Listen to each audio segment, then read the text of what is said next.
মাছ নেবে? মাছ অনেক রকম মাছ আছে, তাজা তাজা মাছ। ইলিশ আছে, পুঁটি আছে, আরো আছে রুই। চাও যদি পাবে আরো, তেলে ভরা কই। মাছ নেবে? মাছ, তাজা তাজা মাছ।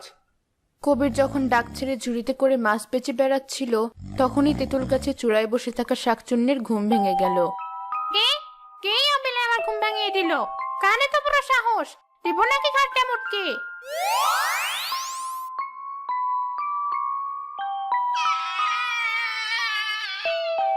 এই তো দেখছি মাছ, কি সুগন্ধ ছড়াচ্ছি। সকাল সকাল মাছ খাবো। আহা কি আনন্দ, গাছে গাছে ডালে ডালে।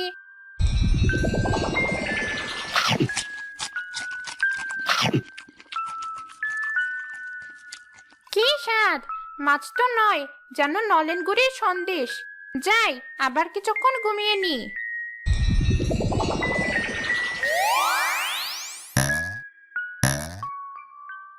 আরে, মাথার জুড়িটা এমন হালকা হালকা লাগছে কেন? দেখি তো নামিয়ে।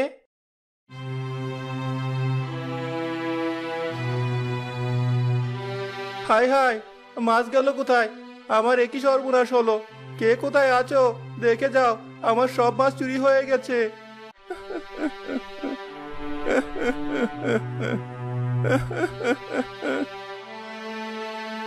একে কবির ভাই, এখানে বসে কাঁদছো কেন?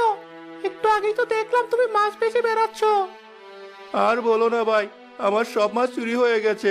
আমার কি সর্বনাশ হলো। সে কি কথা? ঝুড়ি তো তোমার মাথাতেই ছিল, এ আবার তোমার মাছ চুরি করলো? আর যদি করেও, তুমি বুঝতে পারলে না?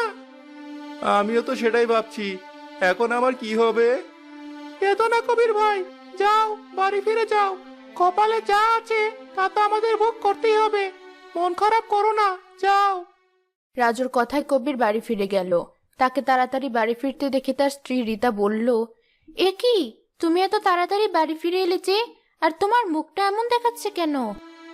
আমার সর্বনাশ হয়ে গেছে রীতা, আমার সব মাছ চুরি হয়ে গেছে। এসব তুমি কি বলছো? মাছ কি করে চুরি হলো? সব তো তুমি ঝুড়িতে করে নিয়ে যাচ্ছিলে। আমিও তো সেটাই ভাবছি, এতগুলো মাছ আমার কোথায় চলে গেল। চিন্তা করো না, যা হওয়ার হয়েছে। শান্ত হও, চলো তোমাকে খেতে দিই।